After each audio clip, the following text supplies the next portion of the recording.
Hi, ladies and gentlemen. It's Mr. E.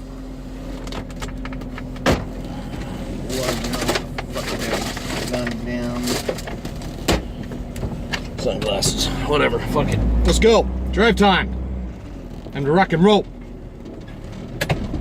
Alright, so what do we got for you today? Well, when I woke up this morning, usual bullshit jumping off all over the world. War, disease, famine, and bullshit TV and politicians. They're fucking everywhere today. Just like they are every day. But I was privy to a nice little cute conversation about communism.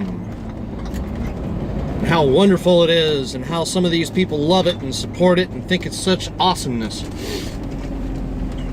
Question for you guys, real quick. Since you guys know so much about communism. How many people died in the last century due to communist purges? You don't know the answer. You really don't know shit about communism, do you? And just for the record, the answer is 94 million people. That's 94 million dead. Sounds like a plan, doesn't it?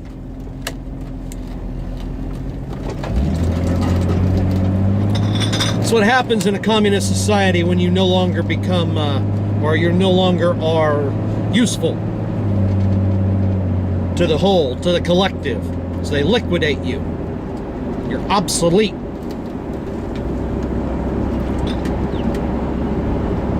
Now, you might be saying to yourself, well, that's not going to happen to me, that's not going to happen to me. Really? Tell me something.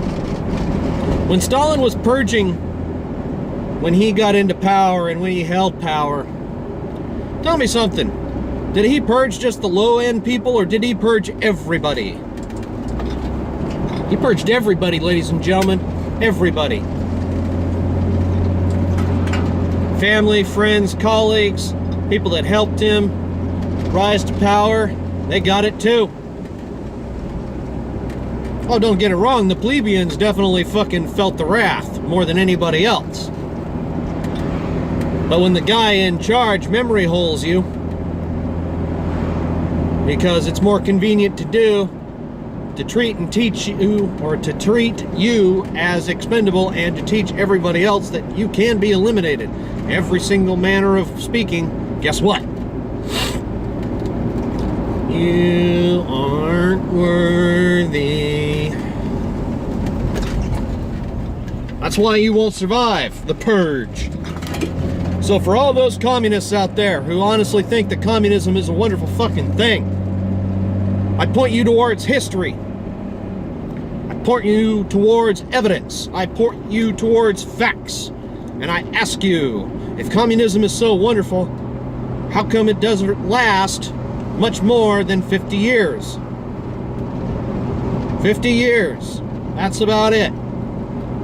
Because if you want to say that China is a communist country, no, it's not. They're more socialist now. They're almost bordering on capitalists.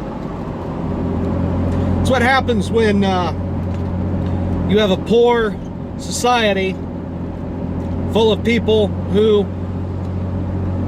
have to work for a lot of what they get, and they barely get anything, and all of a sudden the capitalist way of life comes in and says, hey, guess what you can have if you really want it? You can have progress, you can have technology, you can have all sorts of shit if you want it. But that means that you actually have to put forward effort. You have to come up with new shit constantly.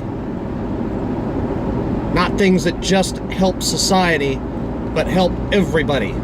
People that actually want the shit. That's the problem with communism. It doesn't come up with new shit very often. It takes everybody else's ideas, makes it their own, in their own way, and then they operate off of that technology.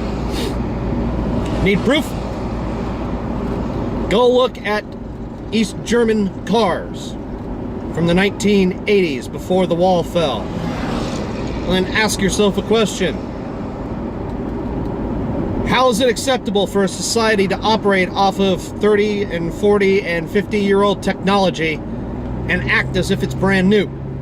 How is that going to help society at large? It's not. But you're going to pretend that it will. Again, communism is an abject failure. It was created by somebody who was high up on the totem pole. But it wasn't created by us, the plebeians, the proletariat, the unwashed masses. It was created by an elitist. Pretty much tells you everything you need to know about communism. Created by ideologues, perpetuated by ideologues, encouraged by the zealots who have absolutely no clue what communism is, does, or is so ignorant of those things that they don't give a shit. Ladies and gentlemen, I present to you communism and the sheeple who support it. You want to be responsible for another 90 million deaths? Keep supporting communism. You want to stay behind 50 years in life and technology? Support communism. Enjoy wholesale murder, totalitarian control, a snitch society where everybody is literally looking to snitch out everybody else so they can get just a little bit more ahead. Support communism.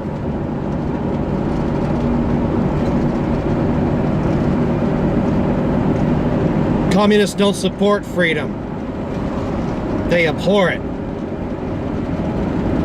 That's why anybody who supports communism is either ignorant, stupid, or themselves a member of the totalitarian want and need regime. Again, communism can kiss my ass. The people who support it, you don't need to kiss my ass or fuck off. But you definitely need to open your eyes and recognize what it is that you're trying to accomplish. It would be helpful for the rest of humanity if you would, because you definitely fucking need to.